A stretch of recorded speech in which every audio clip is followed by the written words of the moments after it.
Hi everyone, it's Eric again, and it is May 11th, and someone's asked me, why does it take you so long to get anything done? Well, other than having a full-time job and having to actually do all sorts of other stuff with family and things like that, this was one of the reasons why. It's May 11th, and as you can see, it's snowing. That is all snow on the neighbor's roof, on the deck, on the ground. Yeah, wonderful.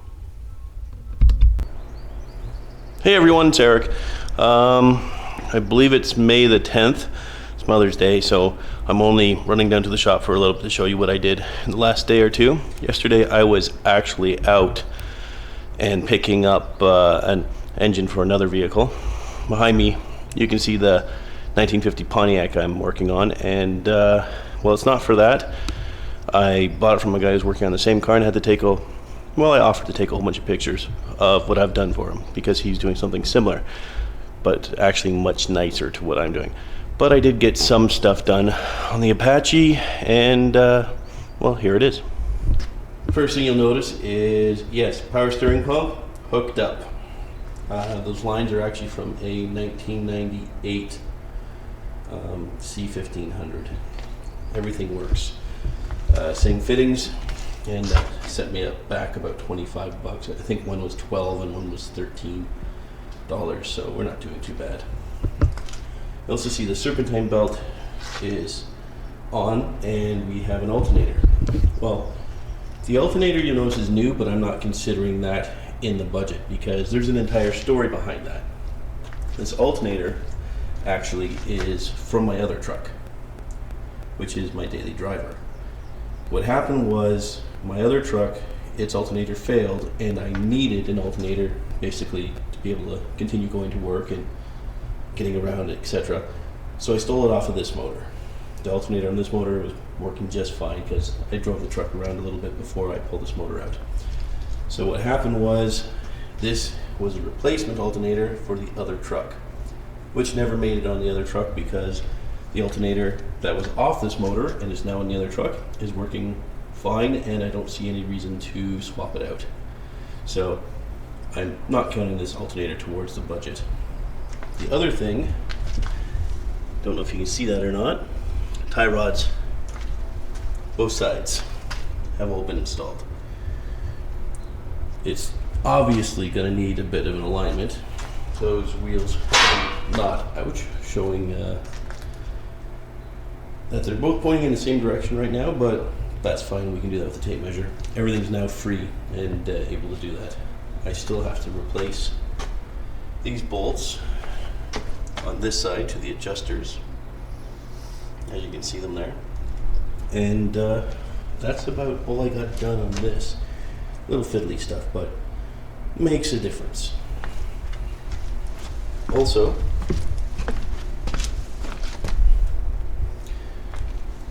all of my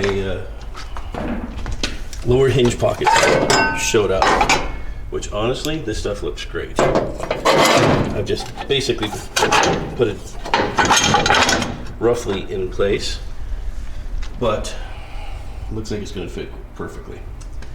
I actually don't need all those pieces, but I'll put them towards the budget and I'll use them all anyways. The inner cab corners also showed up.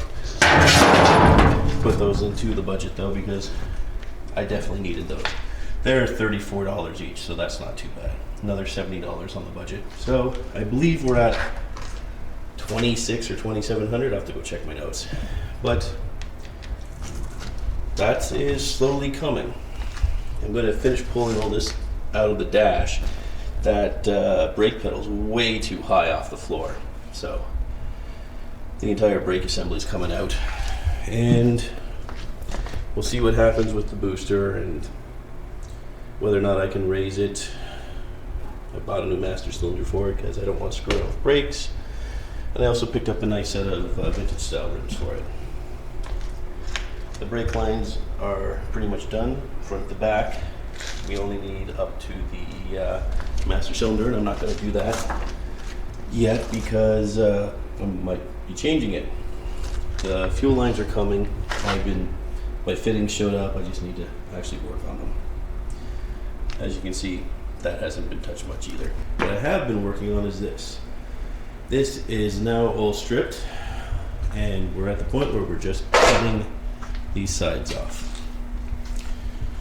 I actually had to go and remove some pieces. What I'm going to be using is this. It's a Biltech Cut 50D. I've seen many different brands which all appear to be exactly the same, I guess, Chinese made plasma cutter, and it's an inverter style. They're very inexpensive. I think this was like $239 or something like that, and I've been using it for about a year. I can give you some hopefully a pretty decent review on this thing, its ups and its downs, and it's actually been a pretty solid unit. So look for that. I'll do a little filming today, cutting this up, showing what this unit can do. But still have my COVID-19 approved hair. I need a haircut so bad, but that's fine. I am hoping that I get this cut up today and a bit of a tool review done. So be on the lookout for that. Anyways, hope everyone's being safe, and thanks for watching this video. Bye-bye.